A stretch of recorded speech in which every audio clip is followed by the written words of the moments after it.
अगर 3 माह में इंतखाबात नहीं होते, चूंकि राणा सनाउल्लाह का कहना है फरवरी से पहले इंतखाबात जो है मुमकिन नहीं है, तो 6 माह से ज्यादा हो जाएगा। कॉन्स्टिट्यूशनली जो अगर आप देखें, जो एक अमेंडमेंट आई थी जिसपे उन्होंने इलेक्शन कमीशन को अथॉरिटी दी थी, तो इलेक्शन कमीशन डिसाइड करेगी। इलेक्शन कमीशन सिर्फ अनाउंस नहीं करेगी ना, अरेंजमेंट भी करनी है। आपकी कॉन्स्टिट्यूंसीज बनाने, आपके जो डिफरेंट डिस्ट्रिक्ट्स हैं उसमें डिफरेंट कितनी सीट्स हैं, उनकी डिलिमिटेशन होनी है, तो ये सारी चीज़ें टेक्स टाइम, एक दिन में नहीं होता है। और स्पेशली जो पिछले साल जो फ्लड्स आए थे, उस फ्लड्स में काफ़ी घर ऐसे हैं जो लोग ये टूट गए थे, अभी बनना शुरू हुए। तो इतना ईजी नहीं होता है कि आप ये समझें कि इलेक्शन कमीशन अनाउंस करेगी और वो हो जाएगा। हम तो चाहते हैं कि जल्दी हो, क्योंकि मैं भी इंतज़ार करूँगा कि दूसरा स्पीकर आए तो मैं अपनी स्पीकर उसको हैंड ओवर करूँ। सर, अभी आप जुडिशल कुछ पता नहीं है, क्योंकि मैं खुद अंडर अरेस्ट हूँ, आपको पता है। बाकी जो बाहर हो रहे हैं दुनिया में, आप लोगों को ज़्यादा पता है।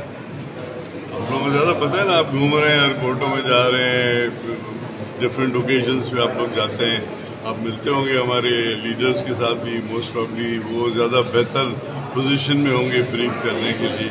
मेरी बेल हो जाएगी तो इंशाल्लाह फिर मैं आपको ब्रीफ करूँगा। अच्छा, आगा साहब, कानून साज असम्बली में आप रहे हैं, आप ये बताइएगा इस वक्त जो रूल चल रहे हैं या कानून चल रहे हैं मुख्तलिफ अदालतों में, उस पर आपको कितनी परेशानी ला के आप उससे मेरा वास्ता नहीं है। जो लॉ है, मेरा वास्ता जो है वो है कानून उसका असेंबली का। असेंबली का अपना एक रूल्स एंड प्रोसीजर होता है जिसको हम फॉलो करते हैं। जो अल्लाह की मेहरबानी से 5 साल मैंने वो असेंबली चलाई, इससे पहले 5 साल चलाई, और आप लोगों की मेहनत से, आप लोगों की सपोर्ट से मैं नंबर 1 पे आया। पिछली दफ़ा भी, इस दफ़ा भी मैं नंबर 1 पे आया। तो ये आप लोगों की मेहरबानी है ना, क्योंकि आप रिपोर्ट करते हैं, मेहरबानी की, अल्लाह की मेहरबानी। मेरी तारीफ भी कर देते हैं, कभी कभी मेरी थोड़ी वो खिंचाई भी कर लेते हैं, तो इसी से ही तो बनता है सारा। क्योंकि आप मेहनत करेंगे, जब आप मेरी खिंचाई करते हो तो फिर मैं मेहनत ज़्यादा करता हूँ, फिर आप मेरी तारीफ कर लेते हो, तो ये है। अच्छा आगा साहब, ये बताएं, सियासतदान कहीं भी हो, जेल में हो, रेल में हो या वज़ीर-ए-आज़म हाउस में हो, वो हालात से, सियासी हालात से बाखबर होता है। ये कोई पॉलिसी है कि आप हर दफ़ा ये जवाब देते हैं मैं तो चूंकि अंडर अरेस्ट हूँ इसलिए मेरे दिल में नहीं ये चीज़ें? आप बताएं, आप जेल में से आप कुछ कर सकते हैं? नहीं, जेल में बैठ के आप क्या करें? अब आपके पास जो लोग आते हैं मुलाकात पे, उन्हीं से खबर पड़ती है कि ये हो रहा है बाहर।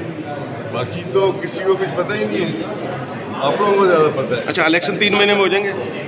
इलेक्शन 3 महीने में होते नजर आ रहे हैं? देखिए, केयर टेकर का मकसद यही है कि 3 महीने में नई पीरियड में इलेक्शन करा के उनको घर जाना है। तो अब आगे 3 महीने जब पूरे होंगे तो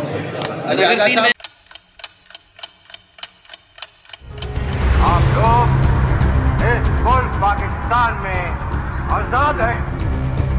सहाफती उसूलों पर कारबंद, बोल न्यूज ने रखी रिवायत बरकरार। बोल न्यूज की जानिब से देखने वालों को यौम आजादी की बेहद मुबारकबाद।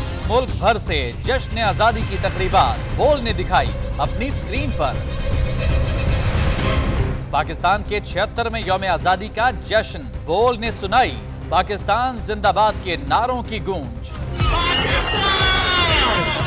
बोल की सबसे बड़ी ट्रांसमिशन में पाकिस्तान का नाम रोशन करने वालों ने दिए कौम को पैगामात। बेपनाह मुश्किलात का सामना करके इस मुल्क को हासिल किया। आजाद कौमों को बहुत सी कुर्बानियां देनी पड़ती हैं। 76 वालियों में आजादी का दिन जोश खरोश के साथ मनाया, क्योंकि जिंदाबाद पाकिस्तान ये है बोल की पहचान।